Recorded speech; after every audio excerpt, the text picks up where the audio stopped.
Hi guys, it's a beautiful day once again and welcome back to Dexter's World Channel.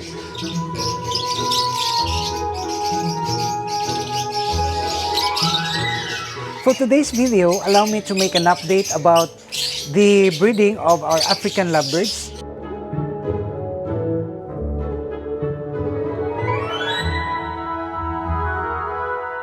And a little later, we're gonna also harvest the rabbits. And these are fancy rabbits that we're gonna harvest for our pet store. And as you can see, I am here beside in the cage of our African lovebirds. And you can hear the sounds, you can hear the chirpings. It's very satisfying. And if you are a bird lover, of course, I know that this sound is a music. This sound would certainly make your inner being well. And this is what I felt. And just allow me to mention to you some basic and practical approaches towards the success of the production of our African lovebirds.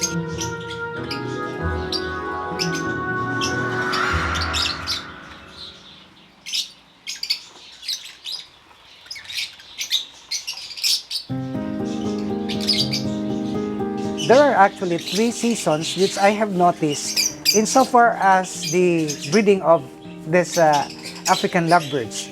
The first season is from January to April, and then from May to August, that's the second, and August to December. And this third season, the August to December, is one of the most productive season for our African lovebirds. I don't know, but this is just my observation. And there are only 3 basic practices that we can do in order to become successful in our breeding of this African lovebirds. The first one is we have to choose what particular method we are going to adopt. Are we breeding the birds in colony?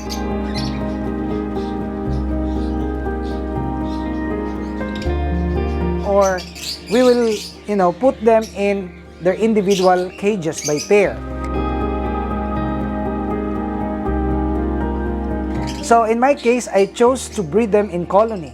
But then, in colony breeding, we have to be keen enough to get all the babies after they are already weaned from their parents, because they will, cause trouble inside in the breeding cage. In this colony type of breeding, I can say that this is more friendly to our birds because they can interact, they can fly in the big cage, and you can just give them food at once. You will not be bothered by opening these individual cages and cleaning them and giving them food and water. So the only thing that we will observe if we will do this colony breeding is to get all the baby birds from their parents, from the breeding, from the breeding cage. Another thing is the consistency of the food and water. We have to do that, and this is basic. And the food and water actually is just a simple task that sometimes can be neglected, because in my case, I change water every day. I change the food every day. So I have to do it on a regular basis, and I really have assigned one person to do this task. And the third one, which is very important, is to provide a good cage for our birds, because the predators are really roaming around, like the rats and the cats are actually taking chances of getting inside and eat and devour our birds. And aside from that, this is also closely related to cleanliness. The bugs, the ants. If you will not clean the surroundings, the ants, the bugs, the insects for that matter, will certainly destroy and even eat the babies of these birds. So now I would like you to see the babies that we have there inside in the nest boxes. So guys, you can see that the babies are so healthy, and the average number of babies per pair of birds is actually 4 babies, and you will see that they are so healthy. I have tried my best actually to aid them in hand feeding, And of course, I said that if you will hand feed your babies, this is a commitment. This is actually a tedious task that we have to allot some quality time for your birds.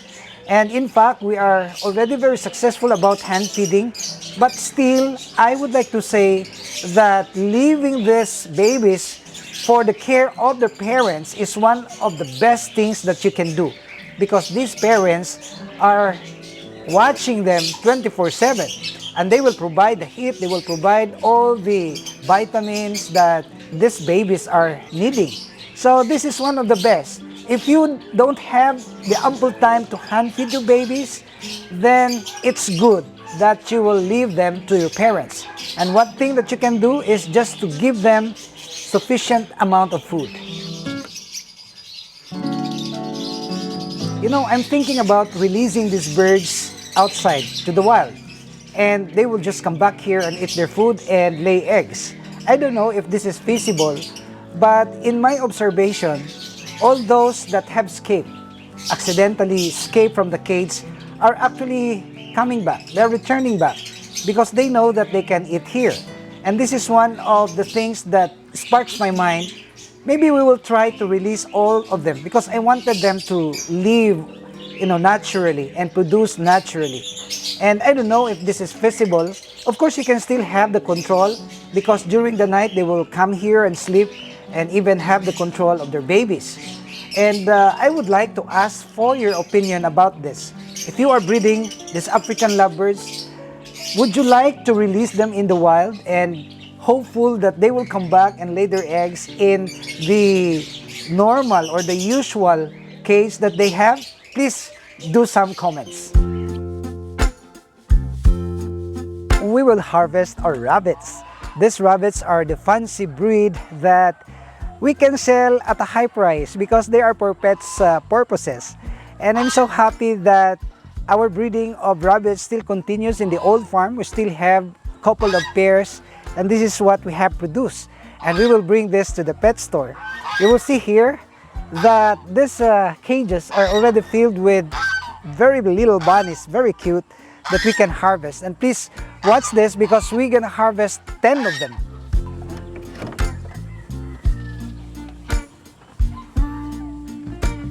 You're familiar with the lion head rabbits. If this will grow, this will look really like a real lion. And they come in different colors. You look at this gray here, very beautiful. You see, like this one? Wow, I'm selling this actually. And I'm bringing this to my pet shop today. Wow, so cute and very adorable. You see that? They're so cute. So we will now put them inside this box.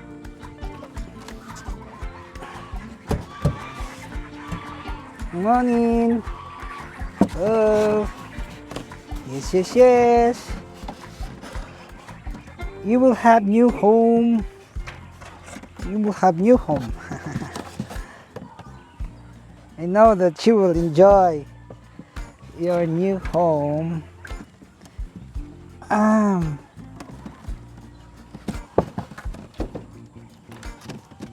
Here we have, the one is here, another one is here, very cute, another one is here, and this one is here. So how many? Oh, don't. You're attempting to escape.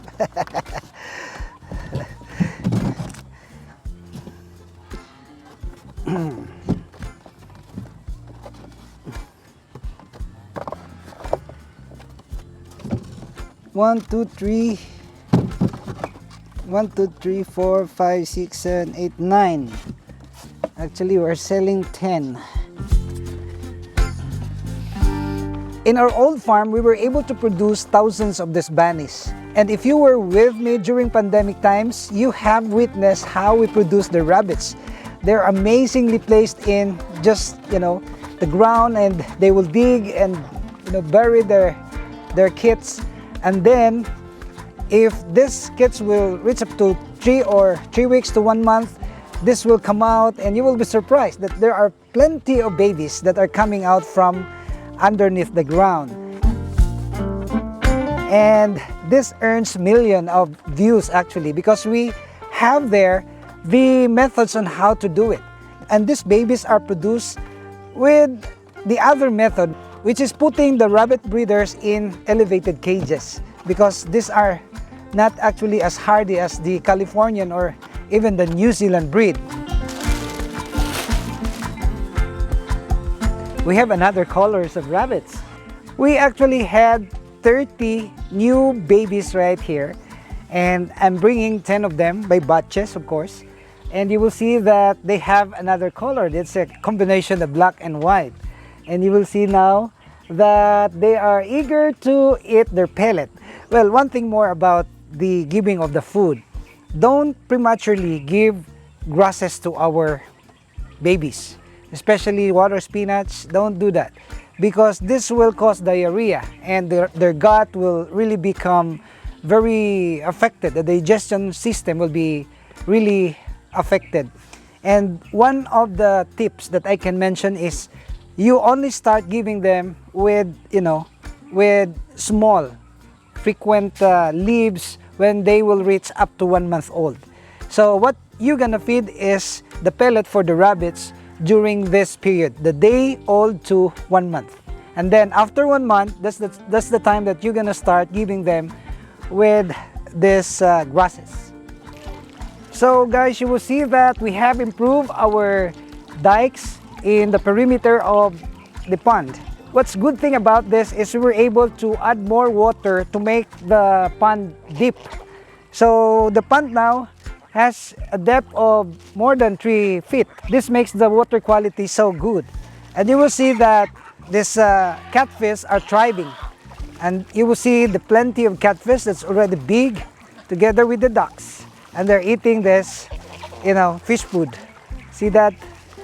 And every day we can feed them as much as 5 to 10 kilos. And imagine if we will, have visitors here, allow them to feed our animals. This is gonna be exciting. So I'm hoping that in the future we can open this to the public and have a close, interaction with our visitors and sharing them about the best practices of the farm that we have actually established. So thank you guys for watching. I hope you will continue to like and share our videos. And if you are not subscribed to this channel, may I humbly ask you to please subscribe and hit the notification bell, because we are uploading very informative videos. And of course, if you will subscribe, you will not miss our informative videos. See you in my next video, only here at Dexter's World.